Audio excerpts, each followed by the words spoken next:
सर्वप्रथम भारत के समस्त राज्यों के होमगार्ड साथियों को जय हिंद।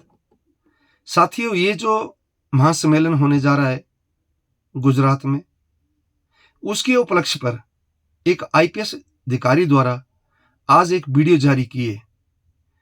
जिस वीडियो में जो होमगार्ड जवानों के हितों की बात की है, ऐसा लगता है कि होमगार्ड जवानों के साथ एक और छल होने जा रहा है। जिस तरह से 2022 में जो समीक्षा हुई थी गृह मंत्री के समक्ष में, और होमगार्ड जवानों को उन्होंने पूरे भारतवर्ष में आरक्षण लागू किया था, जो आरक्षण 1980 में लागू हुआ था और 2022 तक टोटल 10 राज्यों में था, और 2022 के बाद उन्होंने पूरे भारतवर्ष में आरक्षण लागू किया था। लेकिन जवानों के हितों की बात नहीं रखी, क्योंकि जवानों की बार बार एक ही मांग रही है कि महोदय, हमें भी 365 दिन रोजगार दिया जाए, हमें भी राज्य या केंद्रीय कर्मचारी का दर्जा दिया जाए। लेकिन देश का होमगार्ड जवान आज भी देश के अन्य कर्मचारियों से वंचित है। जो सुविधाएं उन्हें मिलती हैं, उससे देश का होमगार्ड जवान वंचित है।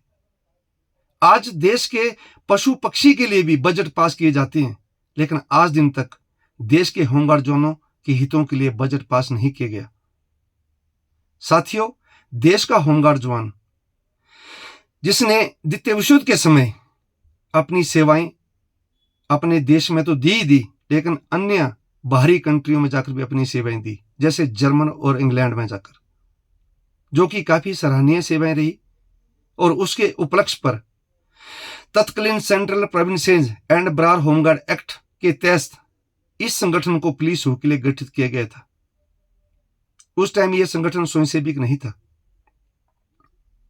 लेकिन इसे वर्ष 1956 में आजाद भारत की प्रथम सरकार द्वारा इसे स्वयंसेवी स्वरूप जो दिया गया, और तब से लेकर आज तक देश के होमगार्ड जवानों का भरपूर शोषण हो रहा है। क्योंकि साथियों, 1947 से लेकर 1978 तक पुलिस और होमगार्ड को समान वेतन जो है वो दिया जाता था, और समान दर्जे से देश के होमगार्ड जवान ने अपनी सेवाएं दी है। जिस तरह से एक अर्धसैनिक बल देता है, सैनिक बल देता है, या पुलिस बल का जवान देता है, चाहे देश में विकट से विकट परिस्थितियां उत्पन्न हुई हो, चाहे कोई युद्धों की बात हो, त्रासदियों की बात हो, मेलों की बात हो, चुनावों की बात हो, देश के होमगार्ड जवान ने कंधे से कंधा मिलाकर देश की आंतरिक व बाहरी सुरक्षा में अपना योगदान दिया है। यहां तक कि अपनी कुर्बानियां व शहादतें तक भी दी है। इसलिए हमारा माननीय प्रधानमंत्री महोदय से यही निवेदन है कि महोदय, ये जो समीक्षा की जा रही है, जो महासम्मेलन किया जा रहा है, इसमें देश के होमगार्ड जवानों के लिए या तो राज्य कर्मचारी का दर्जा दे या केंद्रीय कर्मचारी का दर्जा दे, अन्यथा लाखों परिवार देश में होमगार्ड जवानों के बर्बाद हो चुके हैं और लाखों जवान बर्बाद होने के कगार पर खड़े हैं।